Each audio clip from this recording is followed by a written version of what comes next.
Welcome back to Pseudoregalia. This is BioEnchanted, and today we'll be exploring the castle with our new movement abilities.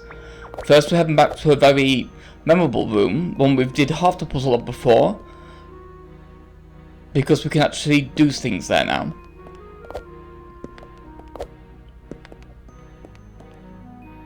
This room, with the two branches and the key. Because there's a lot of keys we saw, and I want some of them. Because we saw a lot of locks, and so I want a lot of keys.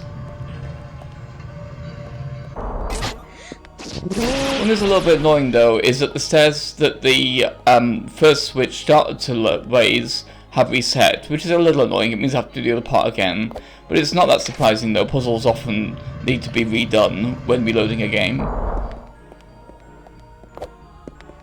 Before I go that way, I want to go this way first, just to make sure that now I have the new powers I can. And here's something I could have done before, but I just didn't think to.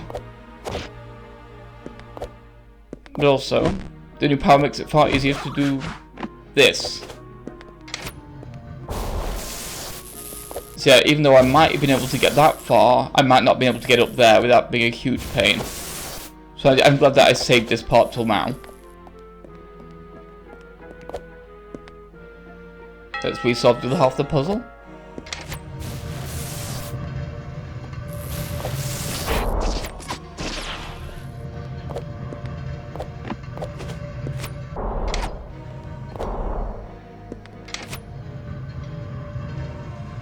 And now we've actually finally raised that staircase, so let's grab the key, shall we?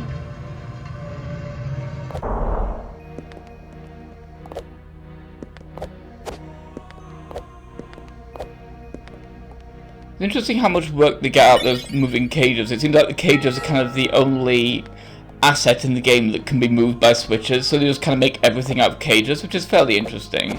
And it's a fairly fun kind of a way to code the game more efficiently, because this way it means that you only have one type of object that the switches ever move, and it's always those. I'm starting to think more in game development is sort of a way now, because I've started learning Unity. And so I'm kind of starting to see those kind of shortcuts now. Not very far though, I'm really just kind of learning the ropes with tutorials. So let's see what other things we can do. There's a thing up there we can crack, but before we do anything stupid, let's do that. There's also this over here we can check out. Don't actually need the vines to get over here. I don't know if the vines are even a thing or will ever be a thing, or if that's just a red herring. But we'll see. It might not be a climbing vines power. I don't know. But no, I need a different entrance to the underbelly. So let's see where we can go from here, shall we? Because this is going to actually make navigation a little bit easier, and you'll see why in a few minutes.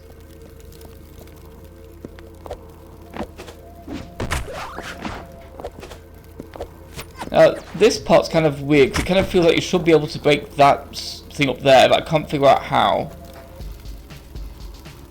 That may be a not yet thing though. Or it may just be there's nothing up there.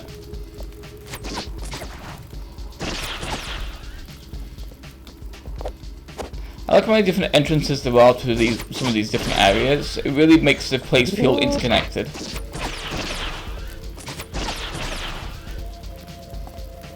And given this is kind of a Metroidvania, that kind of fits.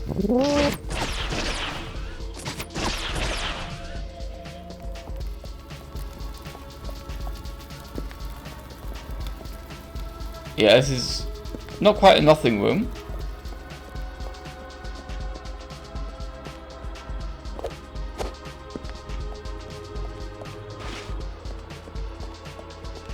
But there's a part of the room we can't do much in right now. Because we still have to figure out what that black thing is.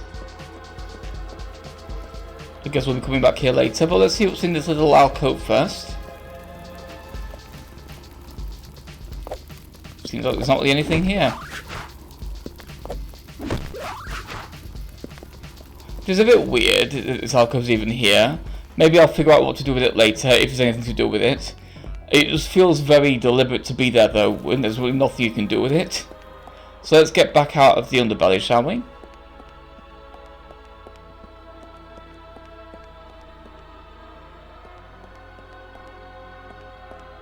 Or at least go further into it anyway, from this other direction we didn't go before. This is the direction next to that little window we saw earlier by the statue. Just in case you got a bit lost there. See, these cages are a bit weird, because it kind of feels like the sort of thing you might need to move back, but you really don't. You can just have the cages there, and it just works, and it's fine.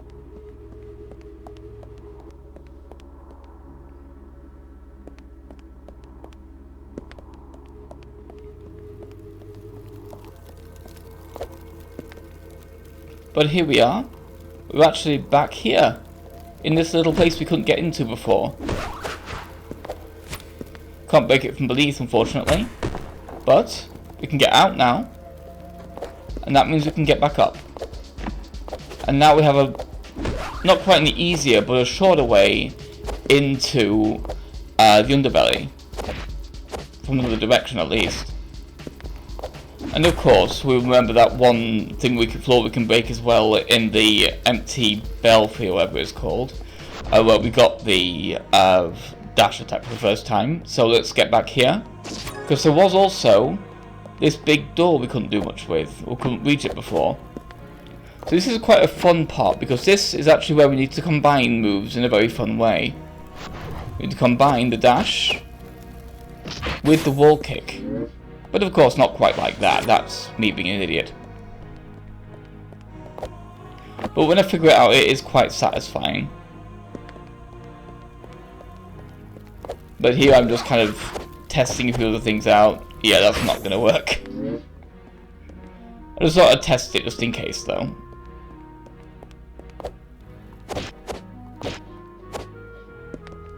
It's always annoying when you mess up a really basic jump. Just because you press a button at the wrong time, and it's like, I should not have messed that up, that's embarrassing. But yeah, here's quite fun, because it's just the whole idea of combining the dash attack with the wall kick to get a really long dash attack. That's very satisfying to do. So let's do it white this time.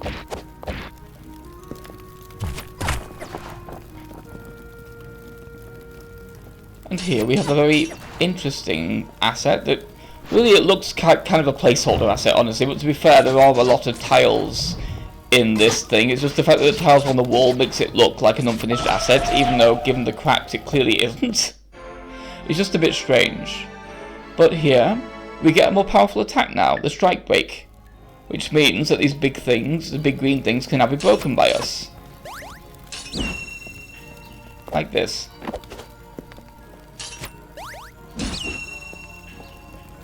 I don't know when we'll ever see any of those green things again, but at least now we know we can do something about them.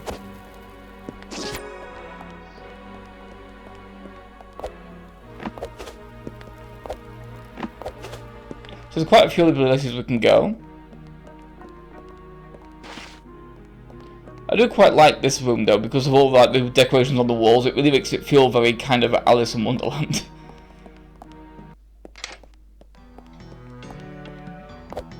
So there's another direction in Castle Sansa that we didn't go in before, that we can now. And again, I'm glad I waited till this point, because if I had tried to go here before, I actually wouldn't have been able to. Not only this though as well. I just forgot this alcove was here.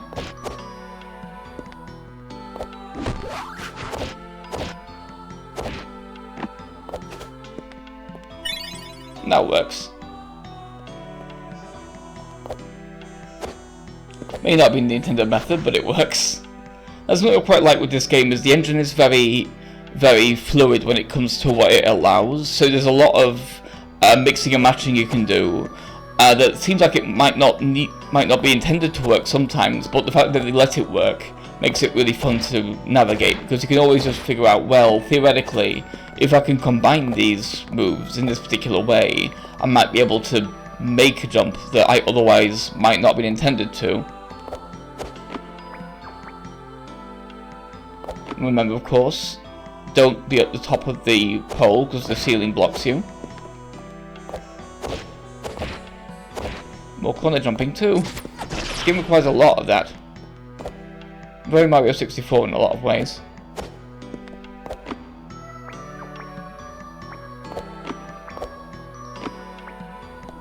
And here's quite a fun thing as well. I don't realise it immediately, obviously, but otherwise that wouldn't have happened.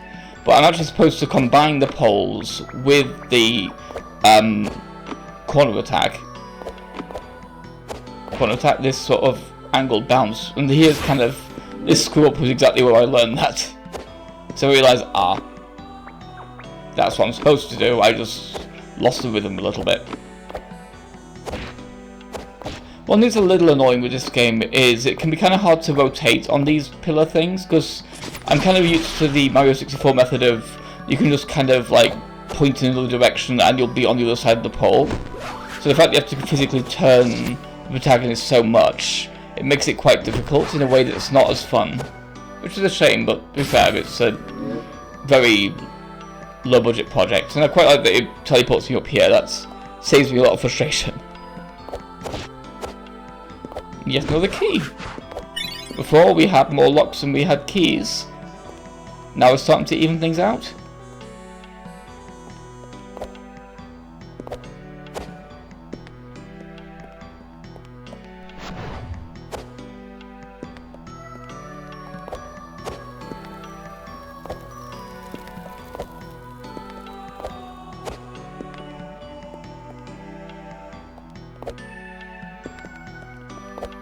And here we have yet another branch we couldn't have taken before.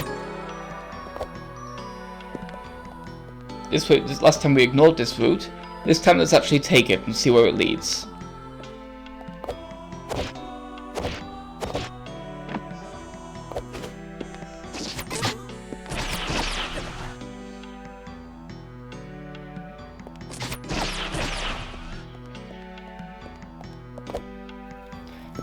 And I believe there is something on the other side of the room that I didn't see when I was playing, but I did just notice in the footage, so I'll be looking into that later.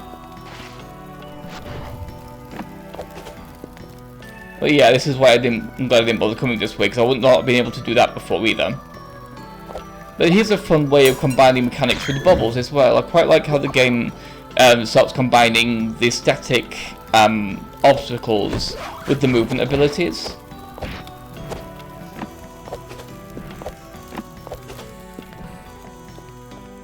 It feels very natural. It's a very fun evolution of the mechanics. And of course, this makes a nice little shortcut.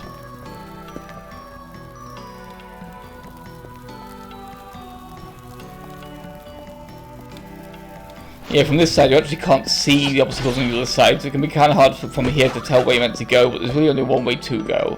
And then when you get here, you can see the bubble from there. It's kind of cute that the bubble's behind the pillar, so from the other side of the room you really can't see that it's there. So you just have to kind of trust there'll be some way across. And that scene was very kind of suspicious as well, so I figured I'd try and break it just in case, but it was nothing.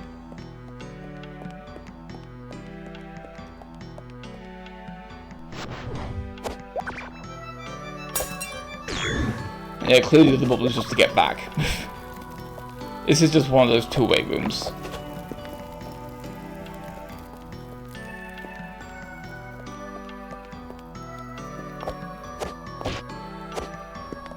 And here we actually recognise this area. This is where we first arrived in Castle Santa, which is pretty cool. But now we're all the way up here, and there's no easy way to get back up as well. I don't know how well the high jump will do there, so... And I do check, obviously, because I just wanted to take a look at what they... But yeah, it looks a bit too high to jump that way. And I might be able to make it with corner jumps, but I don't want to risk it and have to go through all that again to get back here. So let's just go this way and see where we get to. The Twilight Theatre. So many suits of armor, I had a feeling one of them would come to life, but none of them did. Very surprising.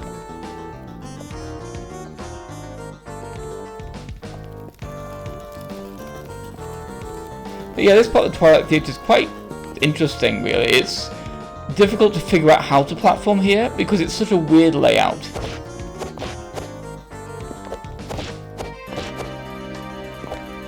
I mean, this room kind of confused me at first. I only really made progress by accident, honestly.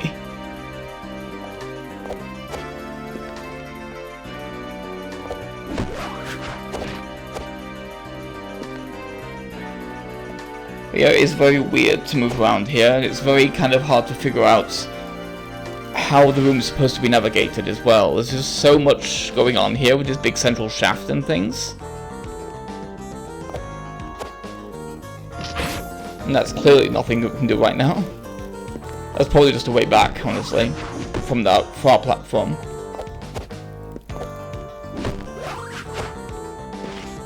But here I'm just testing out the height of the double jump as well, just to, or the charge jump, well, just to see if anything we made of it, and no.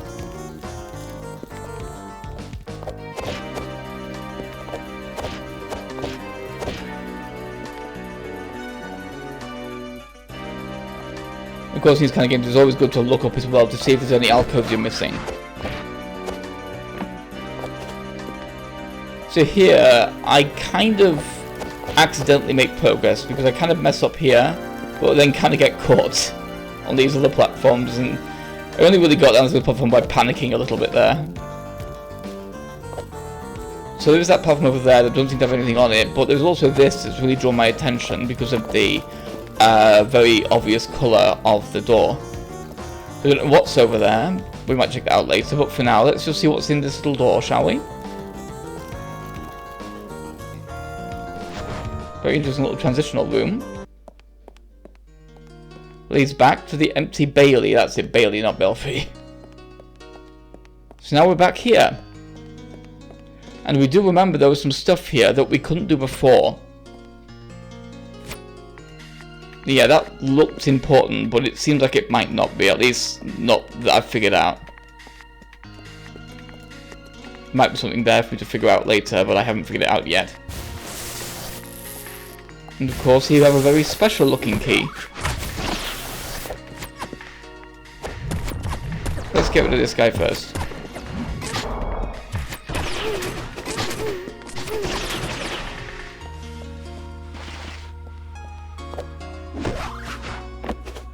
The only implication that the statues are just kind of an expansion on the possessed swords.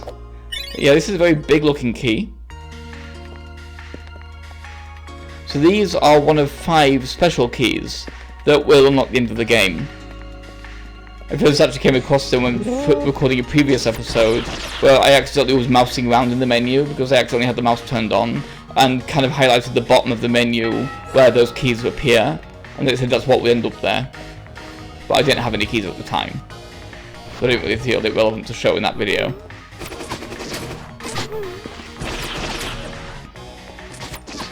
But that's the area below where the health upgrade things get shown, so that's what appears there on the menu.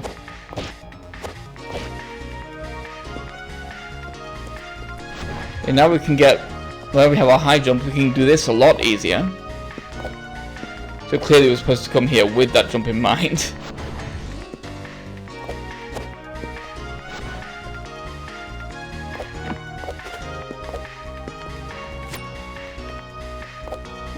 Already opens, that's fine. Yeah, see, that's so much easier. And of course, now we have that jump, we can actually get onto one of these spires as well. So, boing.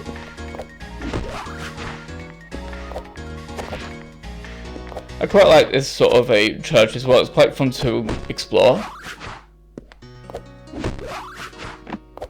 It's very satisfying to get higher and higher up it. And of course there's the other place we couldn't get to as well, which is over here. So let's see if I can explore a little bit and see if I can figure out how to get to that steeple, I guess. So I'm seeing some platforms that look promising. So let's head over there, shall we, using this roof here. This is, the platform just standing over is the one I slid under before to get the sliding jump.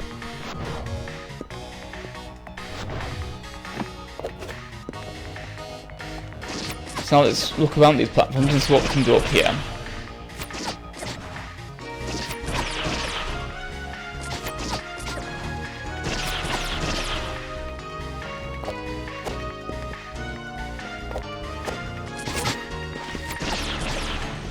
Knock me off, that guy. Rude. Yeah, this part's a little annoying because it seems as though I should be able to reach it from here, but I thought that was a platform.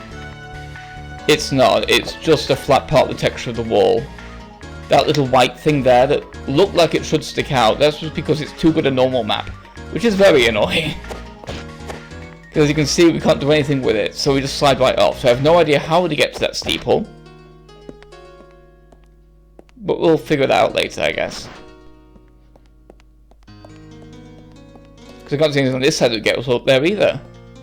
Which is kind of rude. So for that steeple I'm back at square one, but at least we got one of the upgrades there.